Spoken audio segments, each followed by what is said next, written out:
बाल रामायण के अंतर्गत हम पढ़ेंगे पाठ 3 दो वरदान। तो ये जो दो वरदान पाठ है, यह जो राजा दशरथ ने युद्ध के समय कैकई को जो दो वरदान दिए थे अपनी प्राण रक्षा के बदले, उसके विषय में है। अब जब राम और लक्ष्मण का विवाह हो जाता है तो राजा दशरथ के मन में एक ही इच्छा रह जाती है, राम का राज्याभिषेक करना। अब उन्हें युवराज का पद देना। अब अयोध्या लौटने के बाद वो राम को राजकाज में शामिल करना कर देते हैं और राम भी बड़ी जिम्मेदारी से सारा काम निभाते हैं। और उनका जो स्वभाव होता है बहुत ही ज़्यादा विनम्र होता है, वह बुद्धिमान होते हैं और बल पराक्रम में भी वह बहुत ज़्यादा बलशाली होते हैं। उनके पराक्रम का लोहा सभी लोग जानते हैं। अब दशरथ राम को अपने प्राणों से प्यारे होते हैं और दरबार के लोग भी उनको बहुत ज़्यादा प्यार करते हैं।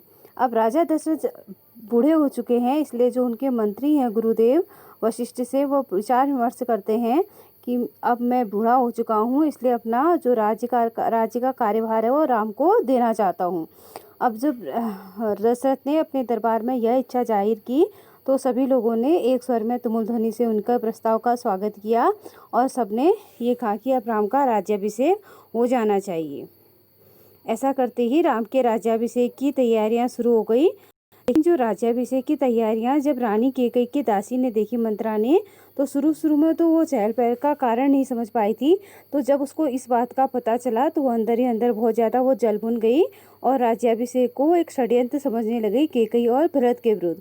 अब वह कैकई को उसने बचपन से बहुत ज़्यादा पाला होता है, इसलिए वह कैकई को ज़्यादा प्यार करती है और वह कैकई के पास जाके उसको समझाती है। वो कैकई से कहती है कि राजा दशरथ तुम्हारे खिलाफ षड्यंत्र रच रहे हैं और वह राम को राजा बना रहे हैं। अगर राम राजा बन गया तो भरत तुम्हारा बेटा भरत उसका दास बनकर रह जाएगा। अब वो कैकई को तरह तरह से समझाने का प्रयास करती है, उसको भड़काने का प्रयास करती है। लेकिन जो कैकई होती है वो राम को अथाह प्यार करती है, इसलिए वह मंत्रा की बातें शुरू में तो वह नहीं सुनती है, लेकिन वो उसके बार बार कहने पर वो उसके दिमाग में यह बात घर कर जाती है कि यह मेरे खिलाफ षड्यंत्री हो रहा है। और वह उसके पश्चात वह रानी मंत्रा से पूछती है कि मैं कैसे इस राज्याभिषेक को रोकूं। तो मंत्रा उससे कहती है कि तुम ऐसा करना, जो को भवन है वहाँ जाना और वहाँ जाके गंदे कपड़े पहनना और अपने सारे वस्त्र हैं जेवर हैं वो ज़मीन पर उनको डाल देना। तो जो कैकई होती है वह मंत्रा के कहे अनुसार को भवन में जाती है और अपने सारे गहने उतार देती है, उनको फेंक देती है और गंदे कपड़े पहनती है।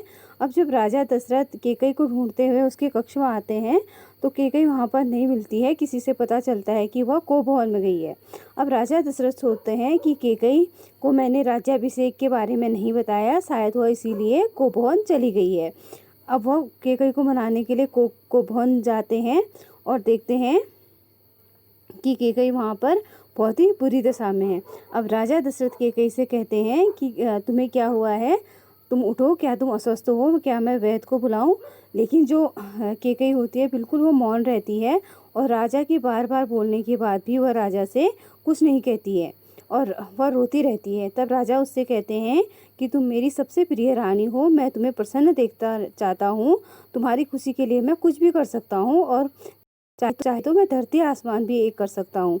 अब जो दशरथ के कैकई को मनाने का बहुत प्रयास करते हैं बार बार, लेकिन वह नहीं मानती है और दशरथ भी भूमि पर बैठ जाते हैं और विनती करते हैं।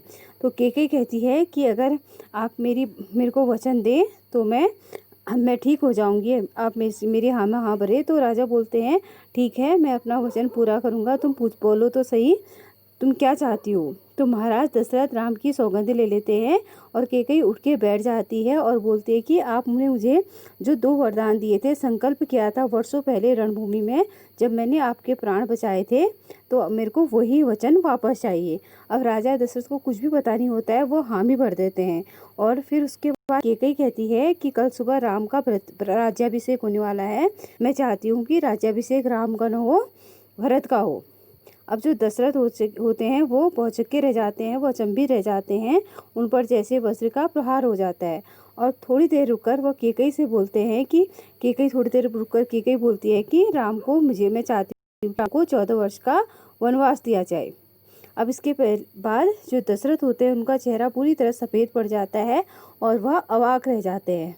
वह कुछ भी बोल नहीं पाते हैं, उनका सिर चकराने लगता है और वह मूर्छित होकर बेहोश होकर ज़मीन पर गिर जाते हैं। अब कुछ देर के बाद राजा को होश आता है तो वो देखते हैं कि कैकई उनको बड़े कातर भाव से देख रही है और उन्हें विश्वास नहीं होता कि क्या मैंने सही सुना जो कैकई ने कहा। अब राजा दशरथ कैकई की मांग को अस्वीकार करते हैं और उसको अनर्थ गलत बताते हैं, लेकिन कैकई जो होती है वो अपना अंतिम हथियार चलाती है और अपने वचन के पीछे से हटना रघुकुल का अनादर है, ऐसा वह दशरथ से कहती है। वो दशरथ को याद दिलाती है कि रघुकुल की रीत है कि प्राण चले जाते हैं लेकिन व्यक्ति या राजा अपने वचन से पीछे नहीं हटता है। अब उसके पश्चात अब राजा से वह कहती है कि आप दुनिया को क्या मुंह दिखाओगे अगर आप मेरा वरदान पूरा नहीं कर पा रहे हो, तो मैं विष पी लूँगी, आत्महत्या कर लूँगी और यह कलंक आपके माथे पर लगा रह जाएगा। अब राजा दशरथ ये बात नहीं सुन पाते हैं, वह दोबारा बेहोश होकर बेशुद्ध होकर नीचे गिर जाते हैं। अब उन्हें जब भी बीच बीच में होश आता है तो कैकई को समझाते हैं, लेकिन कैकई नहीं मानती है और सारी रात इसी प्रकार बीत जाती है। अब इस पाठ के अंतर्गत आपका युवराज शब्द आया, तो युवराज का अर्थ होता है जो राजा की मृत्यु के बाद उसका उत्तराधिकारी होता है। राजा की मृत्यु के बाद जो राजा होता है उसको युवराज कहा जाता है। तो आज के लिए इतना ही, धन्यवाद।